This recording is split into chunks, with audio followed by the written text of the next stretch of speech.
Эрхэм гишүүдийн энэ өдрийн амар амгалан айлтгах мэдлээ. За бидний хувьд бас их чухал хуулийн төслийг хэлцэж байна. Энэ яг нийгмийн харилцаанд шинээр бий болж байгаа нөхцөл байдалтай уялдан шаардлагатай үед бид тэр харилцааг зохицуулах бэлтгэлийг хангах ёстой. Шаардлагатай үед бол тэрнтэй уялдсан хэрэгцсэн орчныг бүрдүүлэх ёстой. За тэр хэрэгцсэн орчныг бүрдүүлэх үүрэг нь улсын хурлын өөрт нь байгаамаа.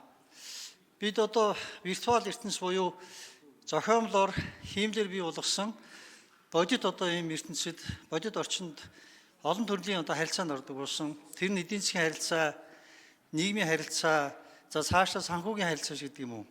Гэхдээ энэ харилцаа хэрвээ зохицуулахгүй орчих юм бол энтэй уялдсан заримдаа үр дагаврууд гарч байгаа. Энэ үр дагаврыг бол өнгөрсөн хугацаанд тодорхой хуулиуд дээр өөрчлөлт оруулах байдлаар бол хийж ирсэн гэдгийг бас энэ тэмдэглэж байгаамаа. Хүүхд хамгаалалттай холбоотой хуулийг өнгөрсөн жилийн 2024 оны 1 сарын 17-нд улсын хурлаас баталж ирсэн. Тэр үед захим орчинд хүүхд хамгааллын асуудал эргэжсэн.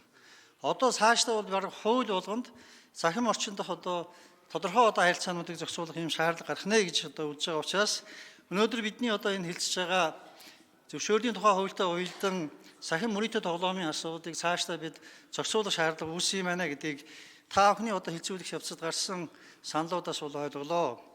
Сэтгэл сэрдэхийлгэн бас одоо гарцаа авах анхаарал хандуулах ийм тоонууд байна.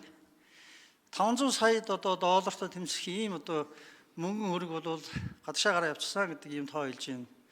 Дотоодын нэвтрүүлгэн бол өнгөрсөн жил 23.4 одоо тэрбум Америк доллар байсан бол манай дотоодын бүтээгдэхүүний 2% тэнцэх хэмжээний ийм одоо мөнгөн өрг гадагшсан байна.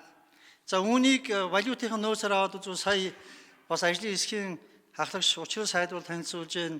Манай валютын нөөцийн 10% тэнцвүүс ийм одоо шинэ нөхцөл байдал үүссэн шүү гэдэг хэлж байна. Эдийн засаг санхүүгийн хувьд бол энийг бол бид ярьж байна.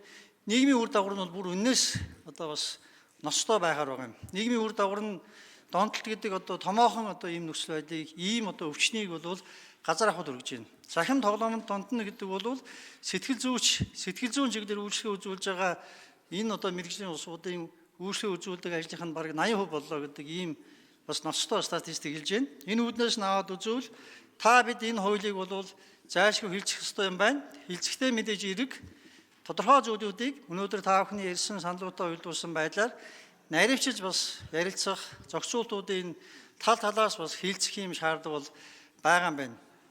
Виртуал ертөнцид зарим зүйлийг бид өнөөдөр зохицуулж чадж байна.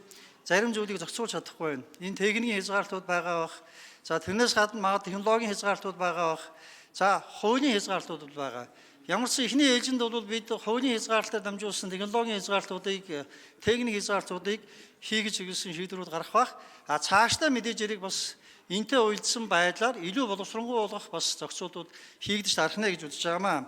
Энэ шүднээс манай нийгмийн хувьд бол бас томоохон анхаарал татсан амаргүй одоо эрсдэл нөхцөл байдлыг шийтгэж ирсэн энэ хуулийн төслийг бид хэлцэн зүйтэй гэсэн ийм саналтай байна. Ингээд та бүхнийг бас дэмжиж саналаа өгөөч гэдгийг уриалж байна. Баярлалаа.